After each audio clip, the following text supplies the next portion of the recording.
Hey guys, tonight we're going to talk about the most absurd superstitions in medieval Europe. And trust me, these people made modern conspiracy theorists look like rational scientists. Picture this.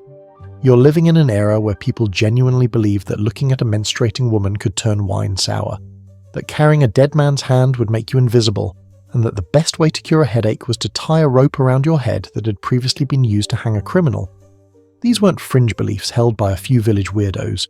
These were mainstream medical and spiritual practices that entire communities swore by. When you're living in an era where a small cut could lead to death, where women regularly died in childbirth, and where entire villages could be wiped out by diseases that modern medicine can cure with a $5 antibiotic, you start grasping at any straw that might give you some semblance of control. But before going any further, why don't you drop a comment and let me know where you're watching from, and if you're enjoying this medieval madness, hit that like button. I know you're probably listening to this while driving home from work or trying to fall asleep, so I appreciate you letting my voice be the weird historical facts that accompany your commute or your journey to dreamland. What makes these superstitions even more absurd is how specific they were. It wasn't enough to believe that certain animals were unlucky. You had to know that seeing a single magpie meant sorrow, but seeing 2 meant joy, and seeing 7 meant you were about to receive a secret that you should never tell. It was like medieval people had turned everyday life into an incredibly complicated board game, where the stakes were your eternal soul, and the instruction manual was written by someone who had clearly been hitting the monastery wine a bit too hard.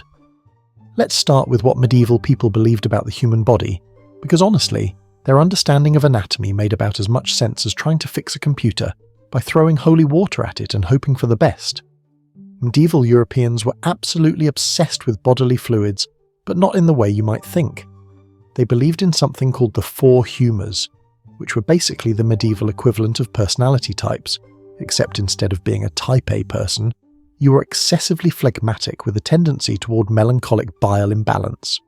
These 4 humours were blood, phlegm, yellow bile, and black bile, and they supposedly controlled everything from your mood to your susceptibility to disease.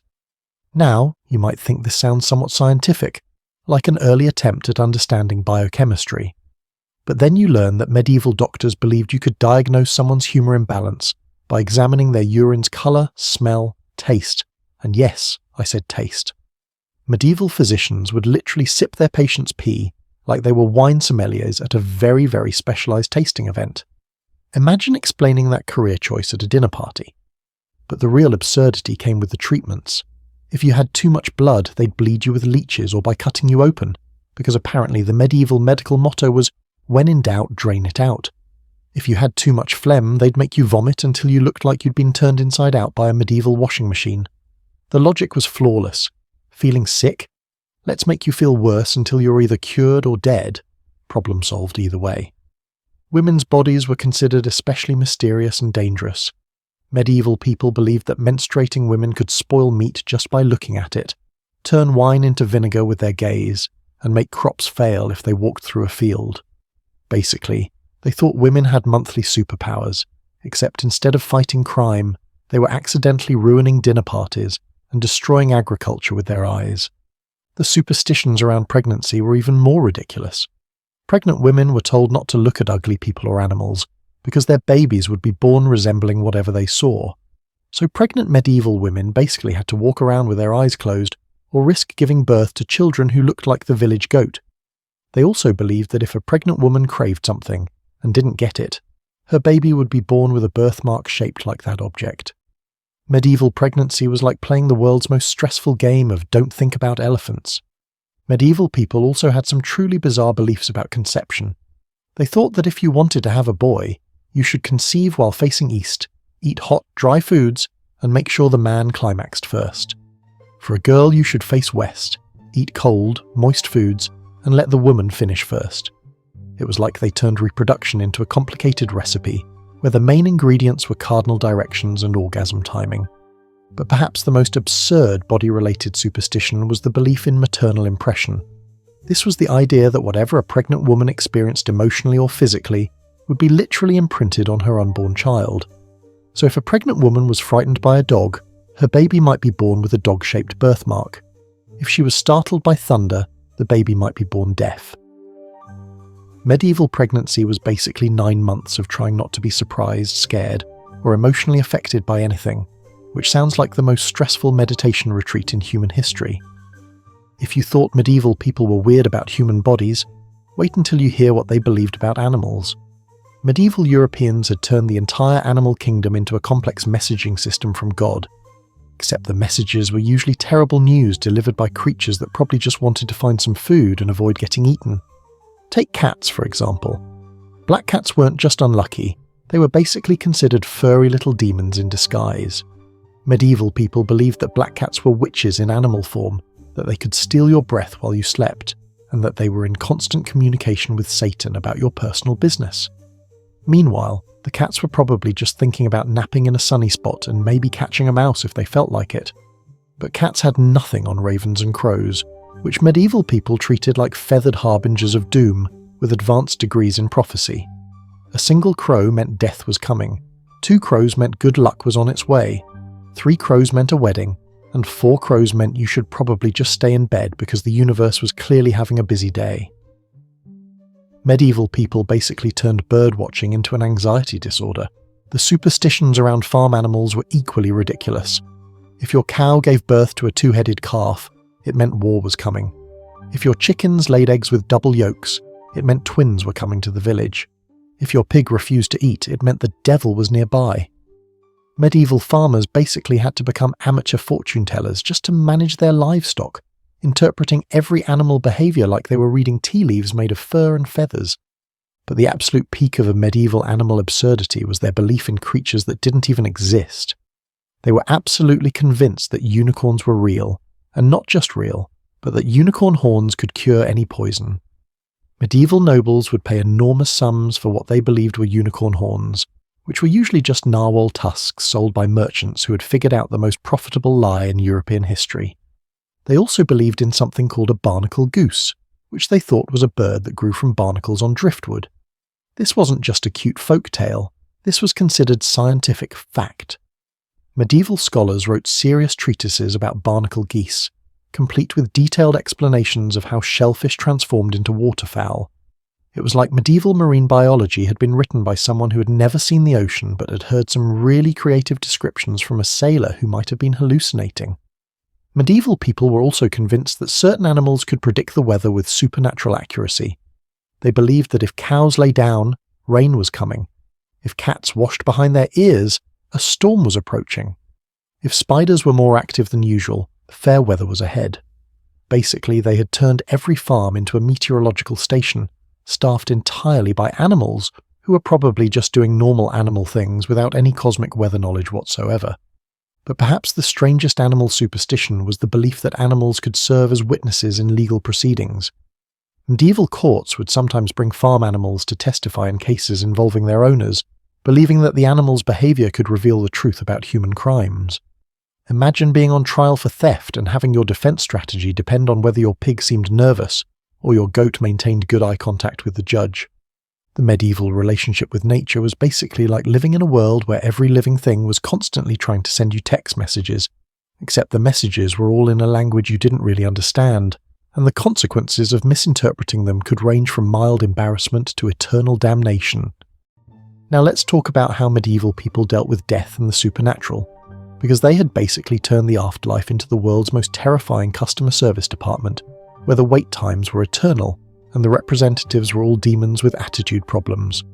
Medieval Europeans believed that the boundary between the living and the dead was about as secure as a screen door in a hurricane.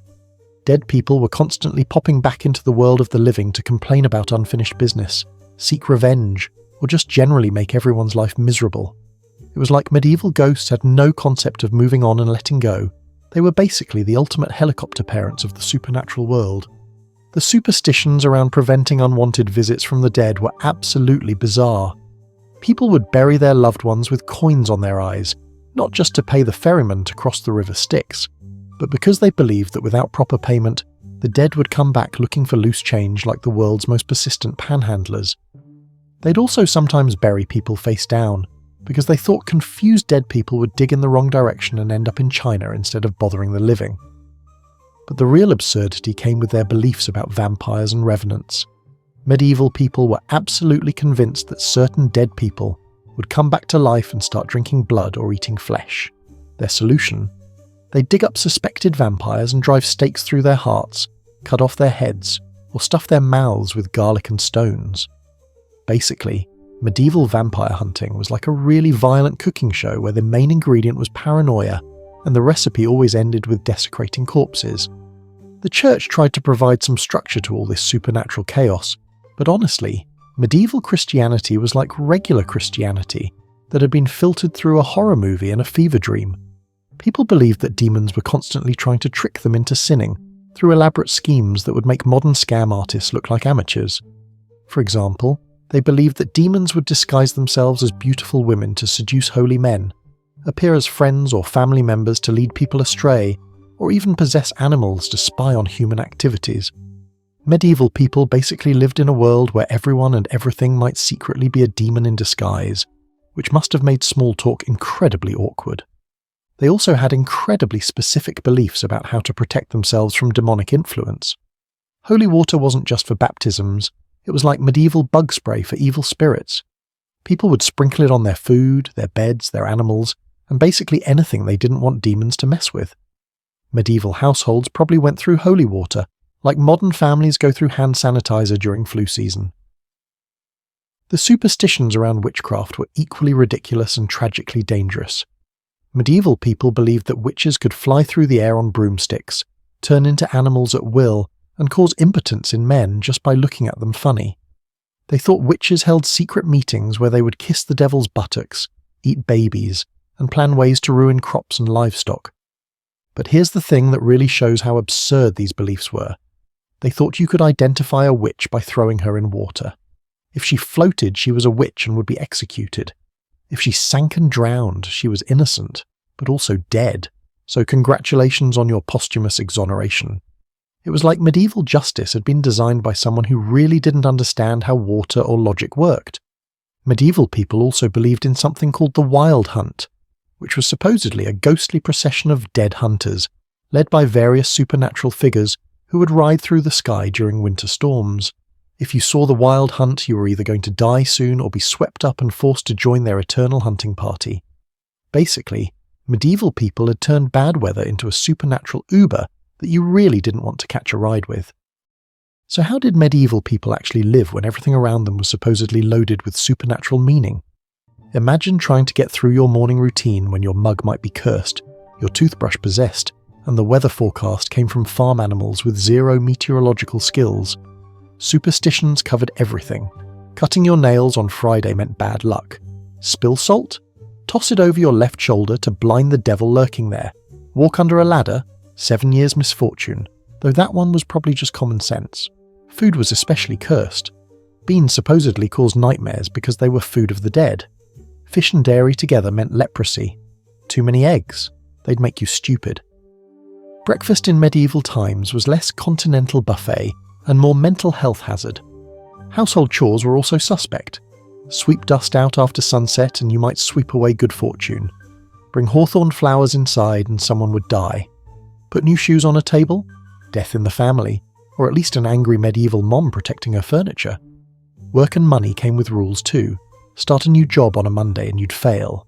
Find a coin, spit on it before picking it up to avoid curses, lend money on the wrong day and you'd never see it again, though that may have been less supernatural and more about flaky borrowers.